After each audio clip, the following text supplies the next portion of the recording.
And welcome to our next chapter that is going to involve creating an outdoor kitchen space in our design that we've been using to demonstrate creating outdoor living space.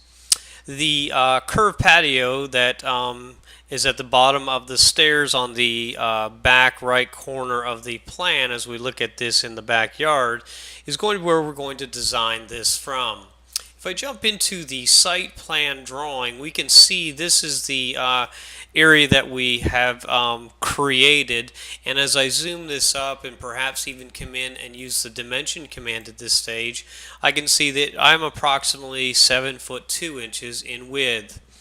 Because of the design and the direction we want to go, it's not unusual for a design to morph to meet the client's needs. And so in this case here, I'd actually like to create a larger cutout for this that would allow us to create a long kitchen island out here that's going to allow for a grill, a refrigerator, and even an outdoor sink. We'll possibly even set this up to have a breakfast bar type scenario or a raised counter for this to work from.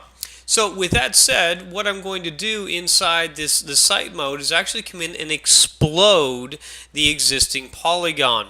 The polygon, which is the interior, the inside patio relative to the curb here. And so selecting miscellaneous and explode when I do this is going to break it down into lines. This would now allow me to come in and actually modify this dimension if need be, and I could simply select what the new dimension is going to be and then adjust it or widen it per se. When I do this, I'm truly just dealing with lines at this stage, and so I will need to come in and obviously fix some of these lines that are here. And so as I begin to work with this, and I'm just removing a little bit of the detail around there with the dimension and construction points from an earlier lesson, but I can come in using tool and followed by fillet and then just simply click on each of the two lines, or in this case the arc in the line, in order to form that corner. And so again, I'm going to erase these lines here, and then using the keyboard shortcut for fillet, which is the letter F, I can click on the two lines in order to form that shape or that corner right there. At this stage now, in order to turn this back into a polygon per se, okay, so that will show inside 3D, I can come in through the edit function and the form polygon. At this stage now, I will simply click on each of the lines that make up the perimeter of the interior patio and then right click. And when I do that, as I now edit this, it will actually list as an actual three-dimensional site shape. And so if I were to come back into 3D now, here is our patio. And of course at this stage now, I would just simply need to edit this and give it a dimension of where I want this relative to the curb that we created, and so just pushing it down into the actual curb itself. And so this gives us, for all intents and purposes, a much larger area now that we could work with as far as the patio is concerned. And so returning back into the site plan, I could even adjust this at this stage to create a larger area to place the cabinetry and so on in. With the patio area now adjusted to accommodate a larger area for cooking, the next step that we're going to do is go in and create the kitchen cabinet area that's going to take place for this outdoor kitchen. And so changing modes into drawing mode, this is where we're going to draw cabinets from. It's a derivative of the drawing area. And so as such, when we change into the drawing mode, of course, one of the things that turns off would be the site plan. What we're going to do is just, in this case, go in through options and visible items, and then within the drawing mode we can override the defaults and turn on the curb as well as the patio so that we can actually see them within the drawing mode. Zooming this area up now, I will be able to go in and begin to define this out. Selecting draw and selecting cabinet, I'm at this stage just going to go in and select the base cabinet. Now, when I do this, the configure cabinet library dialog is going to open up, and one of the things that you will see here is, of course, that we're going to have the type of cabinet, in this case a base cabinet, the shape of the cabinet, and you'll see that depending on what you're attempting to do, you'll have the ability to go in and define runs of cabinets at different shapes and sizes on the plan itself. And then under the cabinet face, you'll be able to select the different types of default face plates or panels that could be used. And in this case, I'm going to select the flat panel for the outdoor cabinets.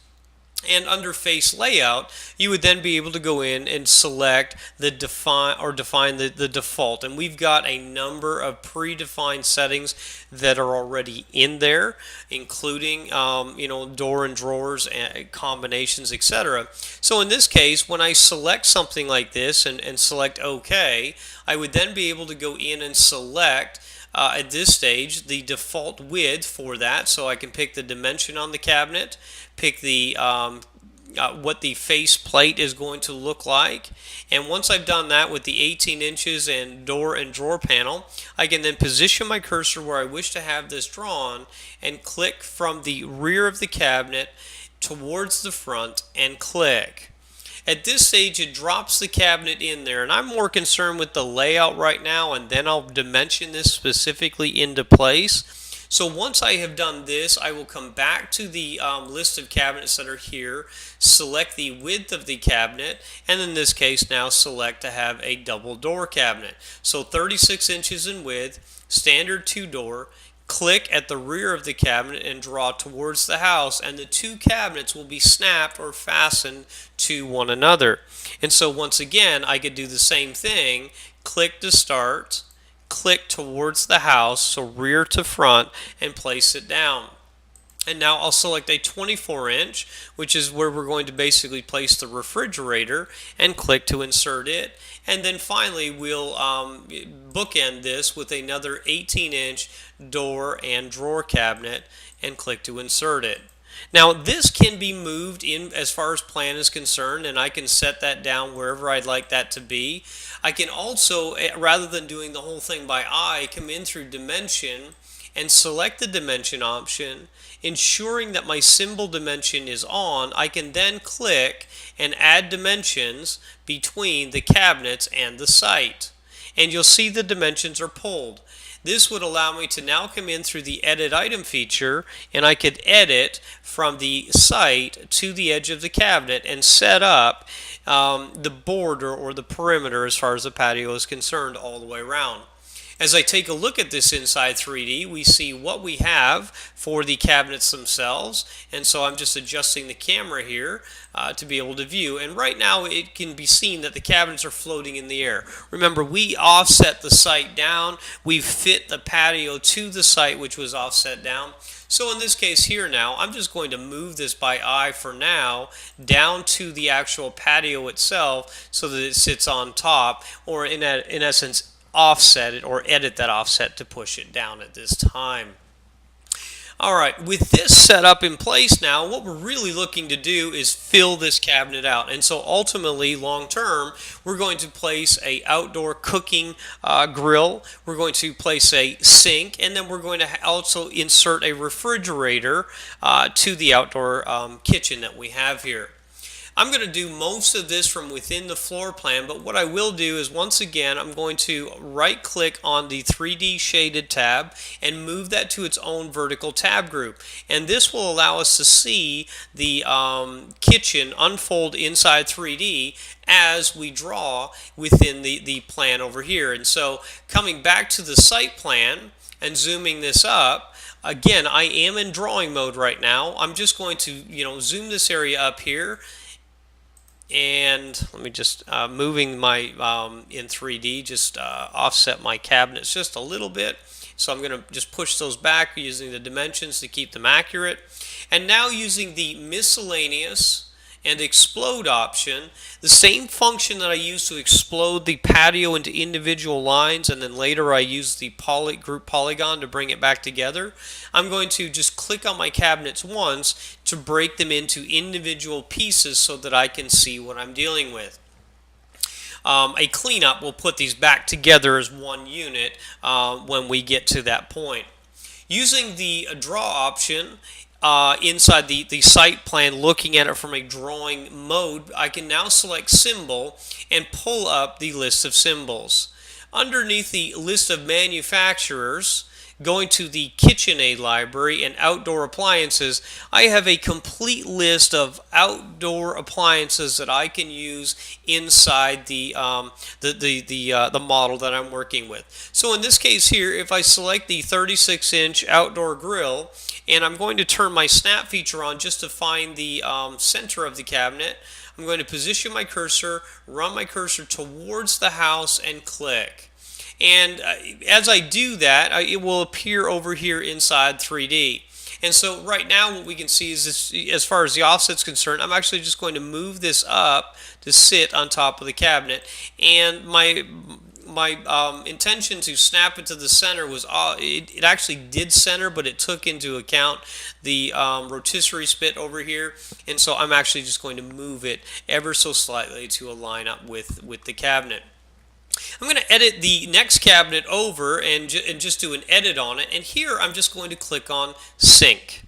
And at this point, I would actually be able to go in and set up a sink inside the cabinet for use in the outdoors. And really, for what we're doing here, I'm just looking for a small sink, something that's maybe already got a faucet, applied and assigned to it. And so when I click OK on this, it will show up at the center point of the cabinets, and I will, take a orbit around so that we can take a look at that sink being inserted into the cabinets here.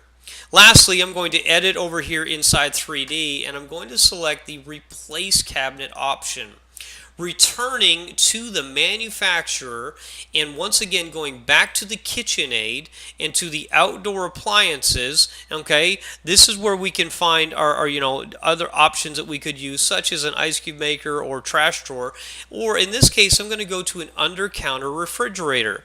And so depending on what the option is that we're looking for, we can select that option and then select OK and have it inserted directly into the run of cabinet that we have there, replacing the cabinet, and we can see the countertop continues to run across the top.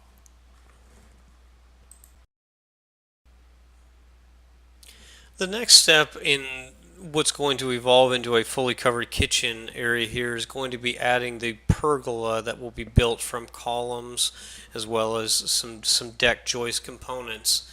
But one of the things that I want to do is actually go in and modify the cabinets and just take them out of what is called cleanup. And to do this, you simply do an edit on this, and if you go to the Common tab, you can remove it from cleanup. Now the reason for this is I want to make sure that as I'm placing floor joist items in, such as the deck items, I don't accidentally have the cabinets offsetting to fine joists, which can kind of disrupt the flow of what we're doing. So by removing it from cleanup, I'm now taking responsibility for the cabinet's elevation in plan. And so that's what I've done at this stage, is I've basically gone in and I've now got these cabinets sitting where I want them to be, and I don't want them to necessarily snap to the joist I'm about to draw in. Once I've done this, I can now come in through Draw, and in the Plan View, I'm going to select Deck, and then I'm going to come down and select the Beam option.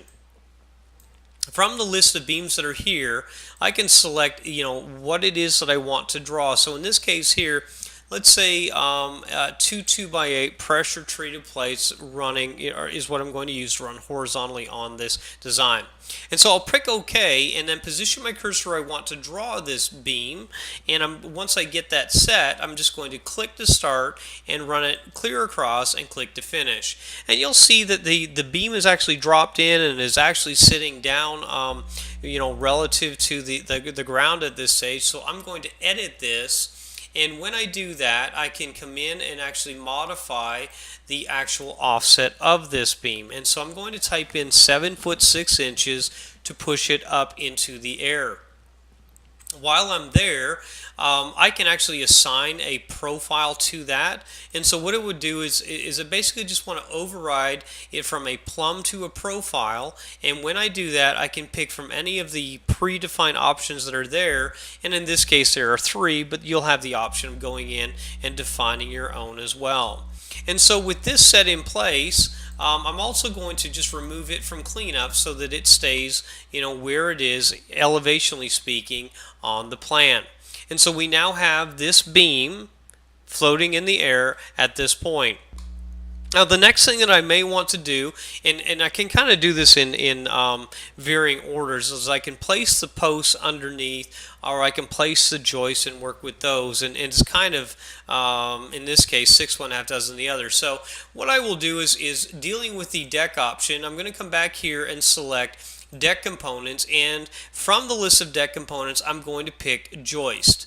And so that, with that being the only option there, I'm just going to sketch the perimeter of where I would like the deck joist placed. And once again, as I do that, you'll see the deck joists are going to be placed relative to the 0 line.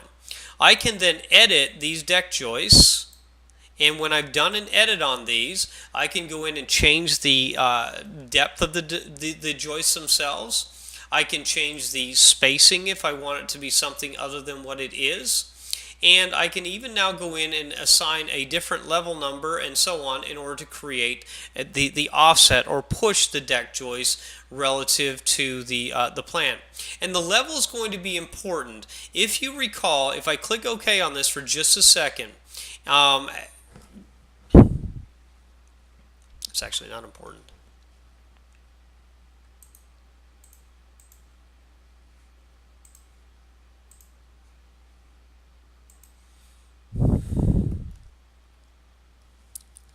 And so at this stage then, what I will do is select the draw deck, and I will select the deck components with joist and click OK. And I'm just going to zoom it up in the plan view, and at this point now just simply sketch where I want the deck joist placed. And so I will draw this all the way around the perimeter at this point, and this can be adjusted after the fact as well. But when I close the perimeter, we'll see that we've got some deck joists here in the 3D. And if I edit these deck joists, we'll get the dimensions that are being used. Now things like the hangers that you see, I can turn those off. I can also go in and change the depth on this. So let's say 5 1/2 inches is something that we want to use. And I could even change what the spacing is going to be on this. So maybe taking it down to 12 inches just to create a little more shade and so on long term. And then on the ends, I could actually change it to profile. And as you modify this to profile, you'll actually be able to go in and change the default profile for what you want to use. Most importantly, what we'll need to do now is actually go in and change, in this case, what the offset is going to be on this. And so pending what we've got as far as the height is concerned here, if I come in and type in, let's say, 7 foot 11 1/2 inches, we will push these deck joists up but still have them notching into the top of the beam that I've got there. And so as I take a look at this now, we can see how that is going to work as far as floating right now. So again, we're going to add posts into this in just a second. For the plan view, you can edit the actual joists themselves and turn off the border if you find that confusing for any reason, just simply by removing the checkbox.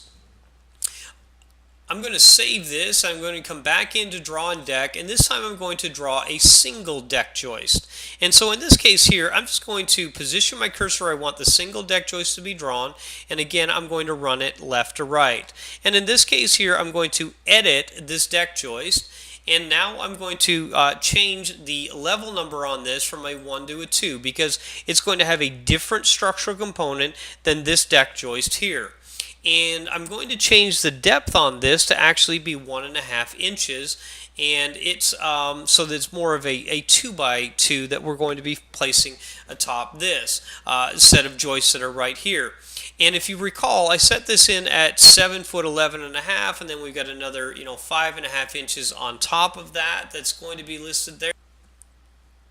And so with that in mind, I will edit the actual joist itself, and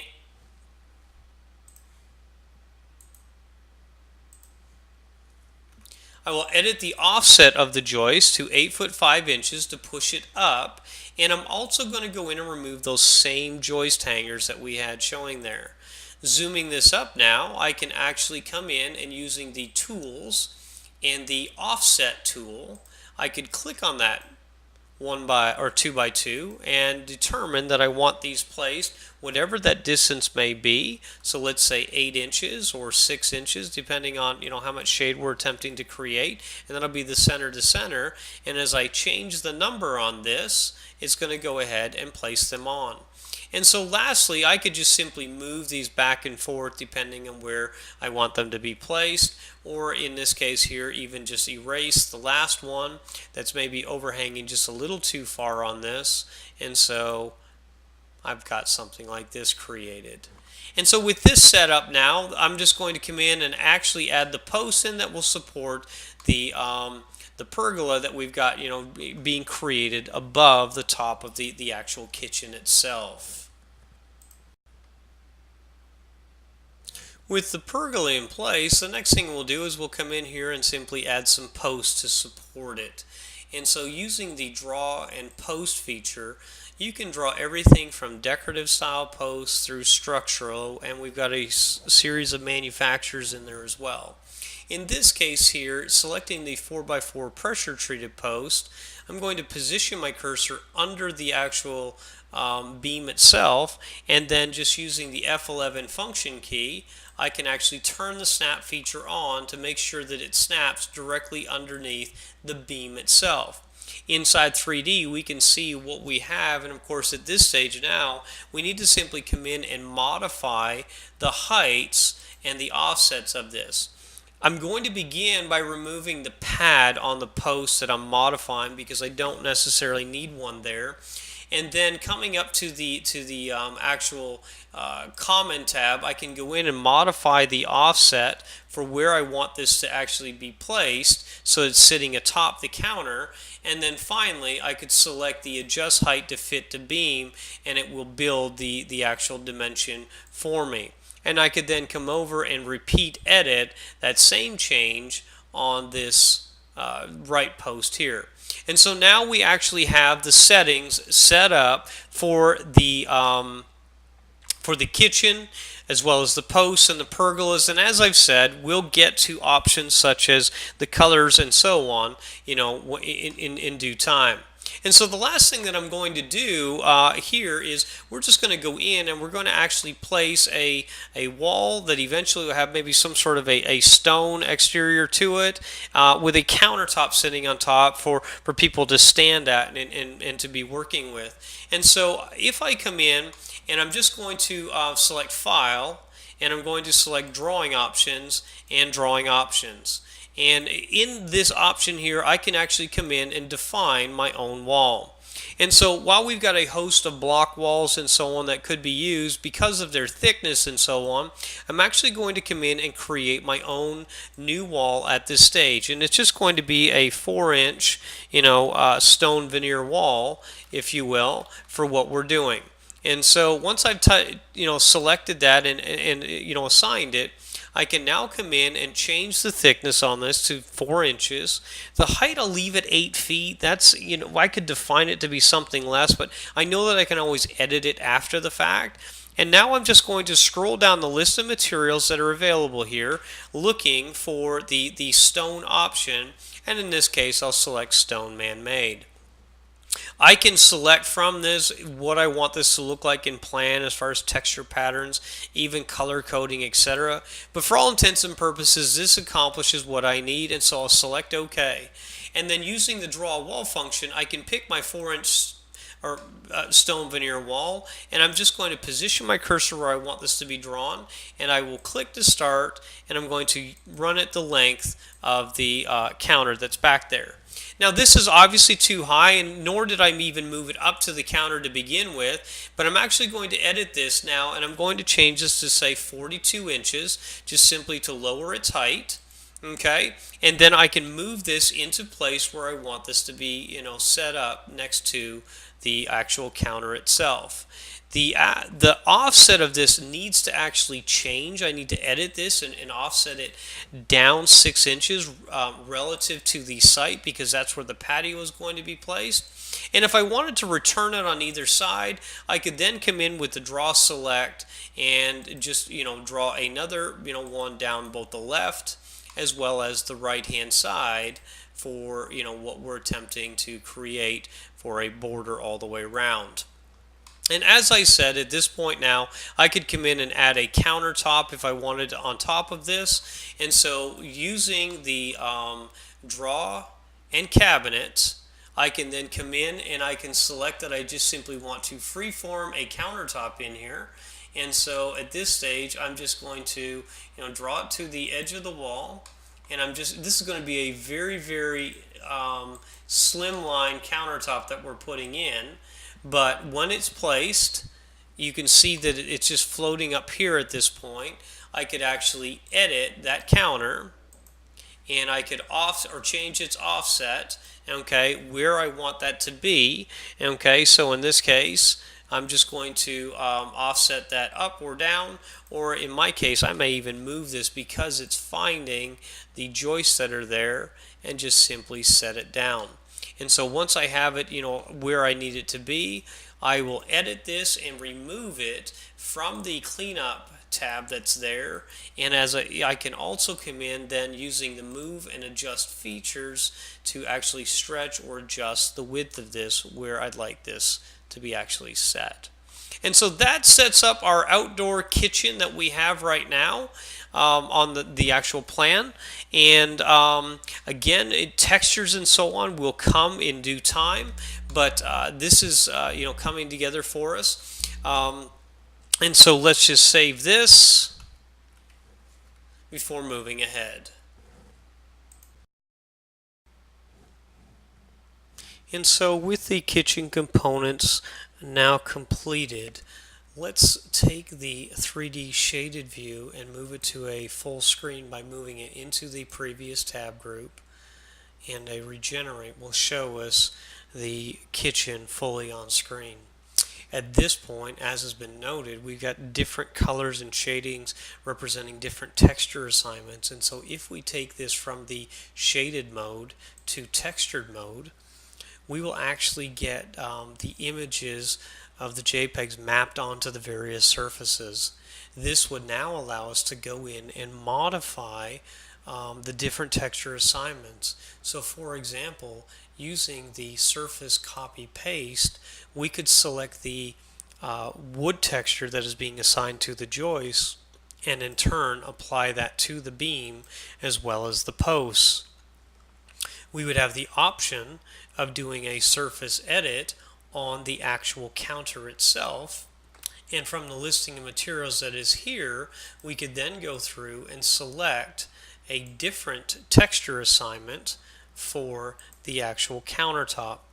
And then lastly, as it pertains to the wall, right-clicking on the wall that has been created, we can go in and you can see the various options that are available under the stone, whether we want to maneuver through these textures that are available, or if we want to go to something that's from a specific manufacturer, we could then also scroll down into their various libraries and then select from the libraries that are available to assign whether we wanted to go with something from a more of a cut stone, or if we're looking to get something that's a little more dry stack on the actual plan itself. And so this begins to show us in detail what we are attempting to achieve with the kitchen. In our next session, we're going to actually go through and begin to show you how to import a custom symbol from an Xside surface, as well as going in and beginning to lay out a few retaining walls and also some planting beds. And then we'll finish the series up by looking at generating higher resolution three-dimensional models.